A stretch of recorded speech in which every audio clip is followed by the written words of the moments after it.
Estamos aqui hoje um convidado especial, Alberto Leitão.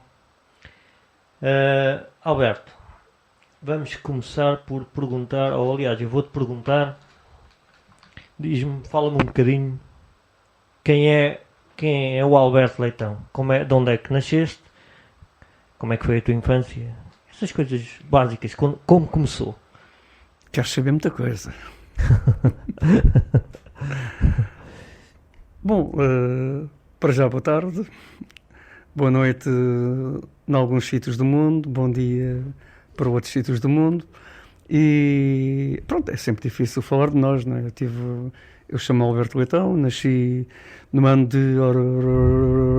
Deixa eu carregar 1960. Não me digas que não sabes o ano em que nasceste. Lembrei-me agora. 1960, portanto, ainda sou um rapazinho, ainda com muito para dar. Portanto, tive uma infância feliz, aquilo que se chama uma infância na rua.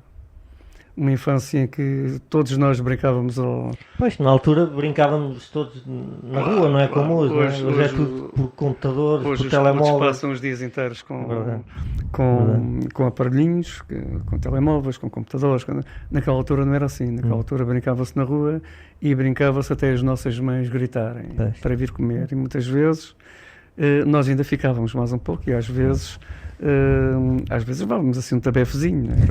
No meu caso era muito raro, mas às vezes acontecia, né? Chegaste a apanhar um ou outro. Um ou outro. Não. Faz parte, né? Portanto, infância na rua, infância na brincadeira, infância com os amigos da rua. Mas na altura o tipo de brincadeiras também era diferente do que é hoje, não é, Alberto? Hoje aquelas brincadeiras não eram, digamos que, muito aconselháveis, né? Apesar de que pronto, aquelas normais do berlindo, do peão, que normalmente, apesar de serem tudo coisas muito simples, brincadeiras muito simples, normalmente e no sítio onde eram feitas, que era no Campo da Torre, no meu caso, não é? Isto em Peniche, não é? Sempre moraste ali? Sim, sempre morei. Sempre moraste ali no Campo da Torre? Sim, quando era mais jovem, sim, depois tive outros sítios. Sim, mais para a frente. Mas sim, morei ali até aos 30 anos, por aí. E então, aquilo normalmente acabava sempre com um ensaio de pacadaria. Pá. Porquê? Porque havia aquilo que nós nas gírias chamamos de seitas. Havia as seitas do Carrega, dos Carregas, havia a seita do Visconde, havia a seita do Campo da Torre. Eu, não sendo propriamente do Campo da Torre, era do Largo da Igreja, que era o Largo Castilho, naquela altura. Aliás, penso que ainda hoje se mantém o nome, não é? E quando alguém perdia, porque há sempre pessoal que tem mal a perder, não é? Aquilo descambava e acabava quase sempre num ensaio de pancadaria, é?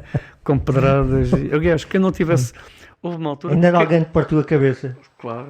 Aliás, houve uma altura em que quem não tivesse uma marca de uma pedrada não era, entre aspas, homem, não é? Não és homem nem és nada se não tiveres uma pedrada. Levar uma porrada. O que era normal. Mas, pronto, tudo isso passou com... Tudo se passou, exatamente. E depois, foste para a escola primária? Não é? Sim, depois... Escola primária. Ainda no tempo da outra senhora, não é? Que ainda se apanhava-se reguladas por olhar para a esquerda e por olhar para a direita e por não olhar para nada. Exatamente. E quem não soubesse, então ainda apanhei já numa fase final, mas ainda apanhei um pouco aquela história das orelhas de burro, não é? É que, aliás, não é por acaso que eu, numa canção que fiz há 2 anos, falo exatamente disso, né? Que eram as vivências inclusive da primária, que deixam muitas marcas, não é? Nós pensamos que não, mas essa é uma fase extremamente marcante quando se é miúdo, não é? E as coisas boas perduram no tempo, não é? E as más também perduram, mas com um ar mais negativo, como é óbvio, não é?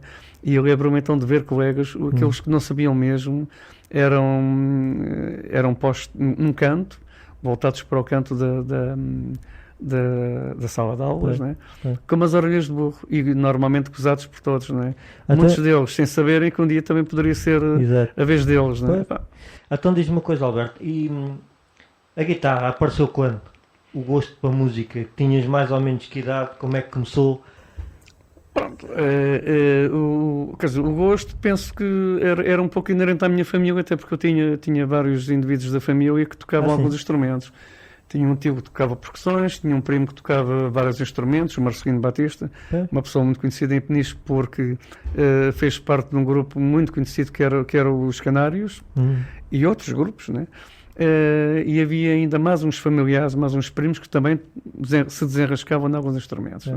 Porque naquela altura ainda haviam escolas de música, haviam filarmónicas e as pessoas aprendiam.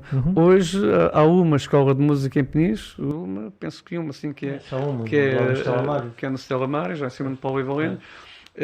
Mas filarmónica em si não existe, quer dizer, quando acabou e depois tentaram retomar nos anos finais de 80, princípios de 90, penso eu. E foi aí que começaste a interessar. Pronto, desde miúdo sempre tive a mania das baterias. Eu com 10, 11 anos fazia as minhas próprias baterias em casa, até porque o meu pai trabalhava em madeiras e aproveitava uma caixa, isto, aquilo, para fazer baterias. Né? E depois o meu pai, como foi imigrante em França, trouxe-me de Espanha, passou por Espanha, trouxe-me uma guitarrinha pequenina, 3 quartos, ainda tenho.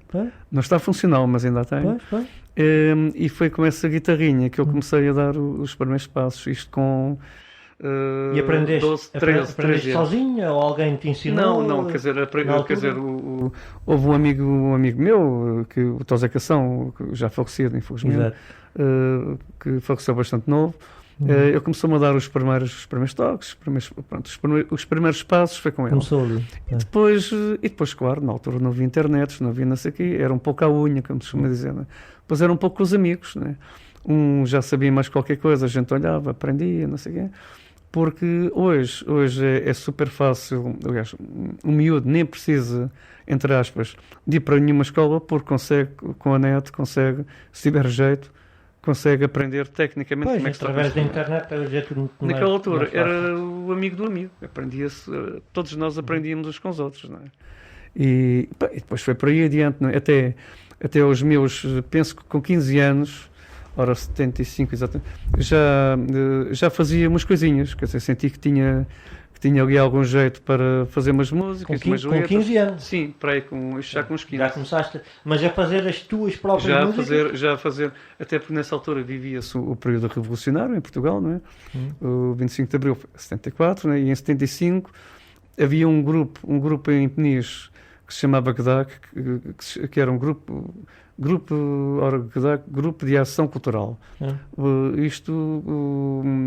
A reboque de um grupo dinamizador desse estilo que já existia em Portugal, e muitas terras tinham um grupo desse género, que era o GDAC, Grupo Dinamizador da Ação Cultural.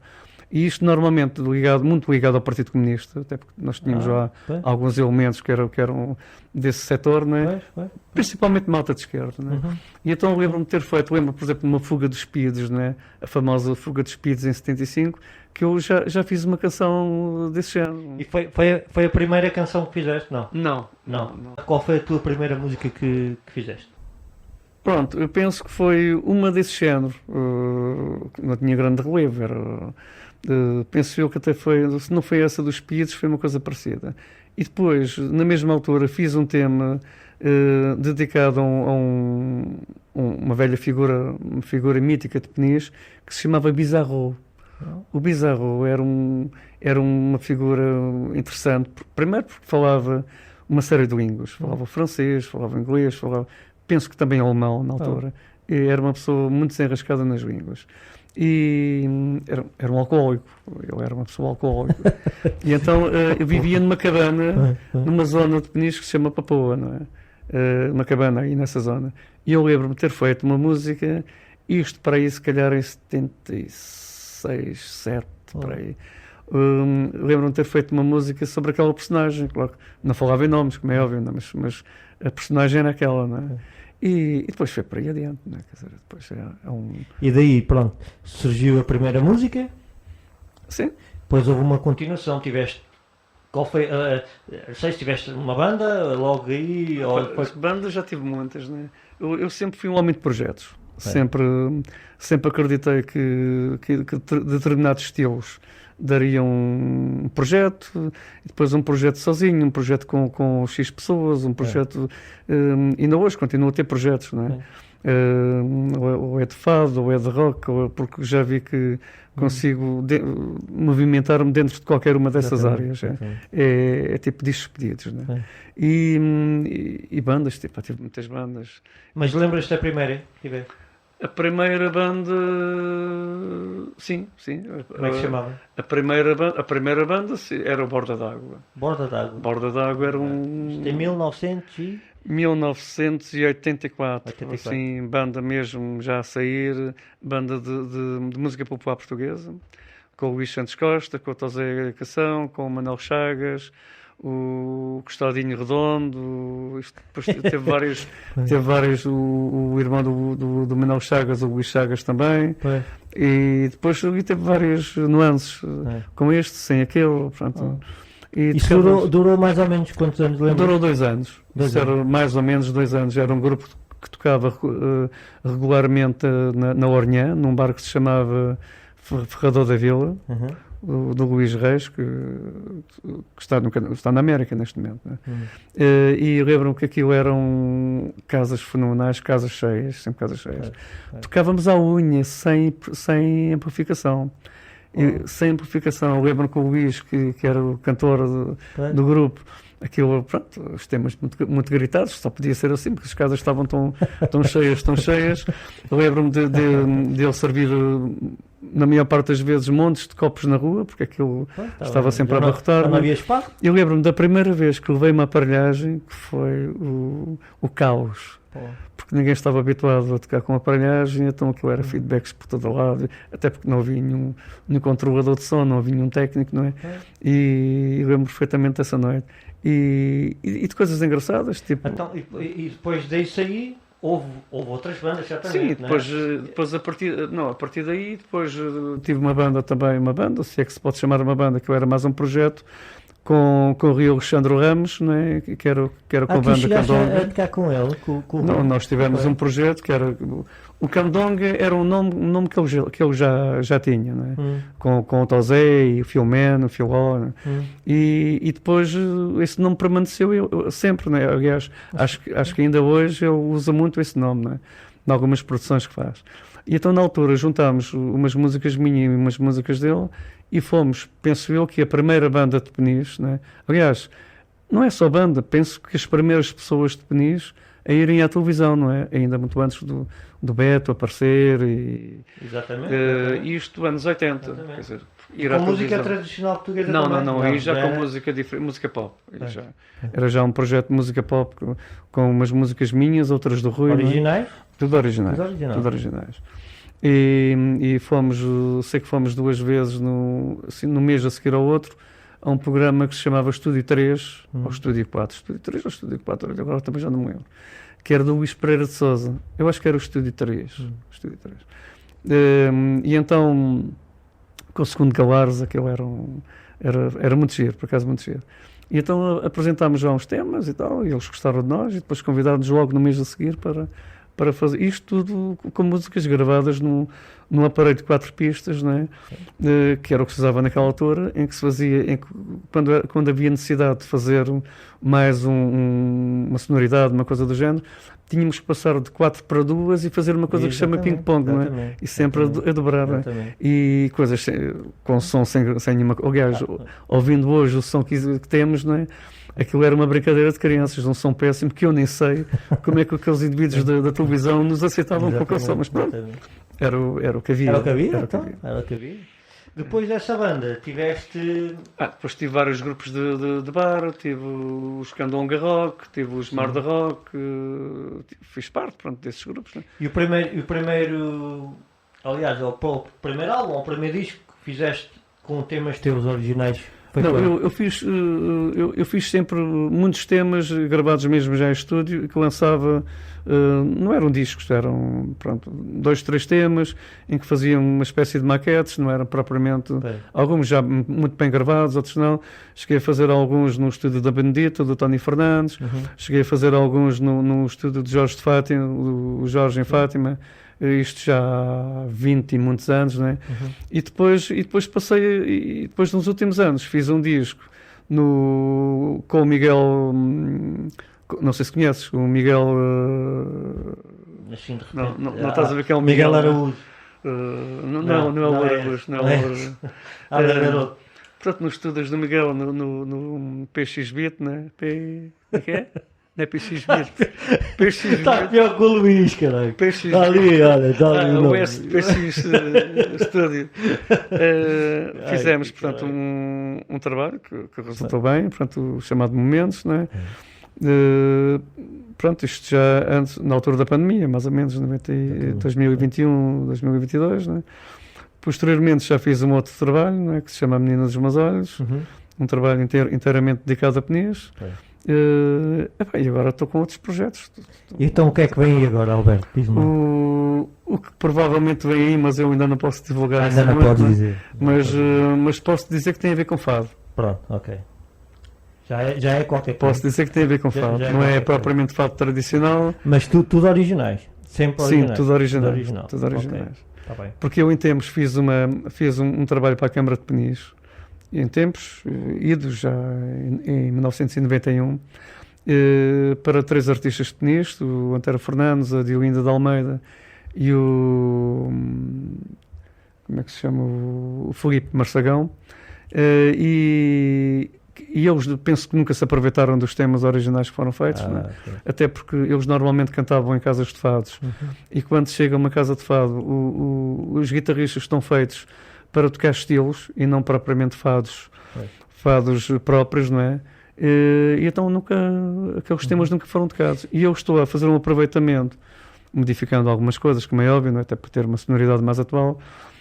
Estou a tentar modificá-los, até porque eles foram feitos especificamente sobre Peniche, e eu quero que eles sejam mais de âmbito alargado, não é? Que não sejam específicos sobre Peniche, mas uma coisa mais... Exatamente. Olha, Alberto, se tu tivesses que me resumir, quem é o Alberto Leitão? Quem é o Alberto Leitão? Eu vou resumir numa só frase: um homem simples do mar. Do mar sem nunca ter sido marítimo. Exatamente. Não é? Mas tive um avô que era. Tens muita ligação aqui a... Sim, até porque muitos dos meus temas têm essa vertente que é mar, tudo o que é ligado à pesca, talvez numa vertente mais aventureira do que propriamente técnico, não é?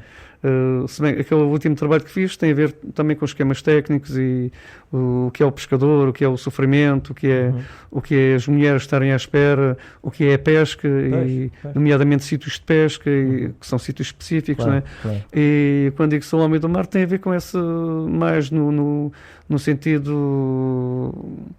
Não no sentido lácteo da palavra, mas mais no sentido poético, vá lá, okay. mais isso que outra coisa. Ok, olha Alberto, só para a gente aqui terminar mais ou menos com mais uma coisita ou outra, não sei, se tens já, alguém te deve algum pedido de desculpa, tu deves algum pedido de desculpa a alguém, se é que havia alguma coisa que tivesses feito de uma forma que não devias ter feito. Conta-me um bocadinho dessa parte para a gente terminar aqui e para deixares depois uma mensagem de agradecimento a alguém, se é que tens alguém a agradecer. Eu pedi desculpas, não percebo porque teria que ter feito mal a alguém, eu não penso que... E alguém deve-te a ti algum pedido de desculpa? Não sei, isto está na cabeça de cada pessoa, não é? Fizeste-me agora lembrar o Daniel da SIC, mas pronto, queres fazer um homem chorar? Não, um homem não chora, não é? Não é isso. Como diz o bem ditado. Não, agradecimentos, claro, tenho montes de agradecimentos para dar primeiro, e estamos a falar de música, o Tosé Canção será sempre um deles. Era, não é? por aí, era um bocado por aí. O Tosé, aliás, eu já fiz agradecimentos desse género, agradecimentos públicos, porque há pessoas que nós não nos podemos esquecer, né? Que tem a ver com o nosso início de carreira, havendo carreira ou não, que tem a ver com o nosso percurso, não é? E depois, claro, é a nossa força intrínseca de andar para a frente e fazer com que as coisas funcionem, não é? Muitas vezes, que é o que normalmente acontece, não é? Não acontece é o apoio do lado lá, não é? Porque eu e todas as pessoas que vivem em terras pequenas, não é? Como se costuma dizer, santos da terra não fazem milagres, não é? E sinto um pouco essa falta de apoio. Exatamente. Não só comigo, como se calhar com montes de pessoas, Claro. mas cada um fala por si, não é? E aí sim, aí não é nenhum pedido de desculpa que eles me devem, mas todos nós... Ter alguma atenção, no fundo. Exatamente, não é? Ter alguma exatamente. atenção para Porque aquilo assim, que- quem nada faz, fica para ali. É indiferente. Agora quem faz coisas e quem tenta, e então quem faz coisas pela terra, que foi o caso desse último trabalho que fiz, acho que um bocadinho de respeito e um bocadinho não é pancadinha nas costas, um bocadinho de respeito Exatamente. e amor pelo próximo, acho que fica sempre bem. Exatamente. Então, para finalizar, deixar uma mensagem a quem esteja a começar na música, Claro. ou quem já está e também nunca conseguiu chegar aonde queria. Epá, sei lá, deixar uma mensagenzinha para a malta. Eu há dias vi umas imagens, penso que foi no Facebook ou uma coisa do género, né? Em que havia um cantor que ia um programa daqueles, tipo Got Talent, ou não sei o quê, e que todos os júris diziam, pá, você não tem hipótese, uma voz muito fraquinha, uma voz não sei o quê. Hoje é um cantor mundial, né? De nível mundial. O que é que eu quero dizer com isto? Que é persistência. Se nós pensamos que temos algo para dar, né? Seja na música, seja em qualquer tipo, seja em qualquer atividade, né? Se nós pensamos que temos algo para dar e que temos algo dentro de nós e que trabalhando conseguimos chegar ao nível do que outros chegaram, não é? É bola para a frente. Não é por acaso que temos temos sempre o hábito de falar do Ronaldo, porque é muito trabalho, não é? E só com trabalho é que se faz. Exatamente. Arte dentro de nós, mas, Claro. sim, mas depois tem que ser trabalhado. Tem que ser ali algum. Tem que ser trabalhado. E a quem quer começar é exatamente isso. É sentir que tem qualquer coisa para dar e trabalhar nesse sentido. Mesmo que apanhe pontapé daqui, pontapé de lá, é bola para a frente. Exatamente. Ok. Pronto, olha, foi este bocadinho. Vamos finalizar e Beijos e abraços. há de haver outros convidados. Um abraço e até breve. Obrigado.